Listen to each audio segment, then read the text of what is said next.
सौराष्ट्र के राजकोट में game zone में आग लगने की घटना के बाद सूरत सहित राज्य के सभी मेले बंद कर दिए गए हैं, जिसके लिए मेला आयोजकों और मेले में काम करने वाले कर्मचारियों द्वारा आज सूरत नगर आयुक्त को एक आवेदन दिया गया है।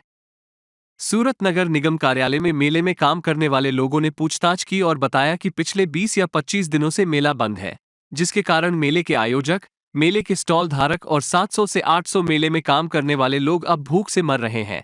वे राजकोट में हुई घटना से दुखी हैं, लेकिन इस घटना के कारण पूरे राज्य में मेलों को फिर से शुरू करने की पूर्ण अनुमति प्राप्त करने के लिए आज एक नियोजन पत्र दिया गया। मायाबेन कई जगह શું રજૂઆત લઈને આવ્યા છે? સર અમારો એક જ માંગણી છે કે મેળો ચાલુ કરો, કેમ કે 15-20 દિવસથી મેળો બંધ છે। પેલા રાજકોટનો જે કાંડ થયેલો એના લીધે એમના જે નિયમના હિસાબથી જે હતું એ અમે પૂરું કરી દીધું મેળાવાળાએ। પછી સેઠા લોકો પાસે અમે બાર જઈએ, મેળો ચાલુ કરો સર, મેળો ચાલુ કરો, પણ આ લોકોની બી કઈ મજબૂરી છે કે અહીંયા દોડાવે ત્યાં દોડાવે, પરમિશનનું પ્રોબ્લેમ એ બધું, પણ આ બધું ક્લિયર કર્યા પછી પણ અમારો મેળો ચાલુ નથી થતો અને અમારા મેળા પર કમસે કમ 700-800 માણસનું કુટુંબનું મતલબ પાલન પોષણ ચાલે છે। Bureau report, voice India TV.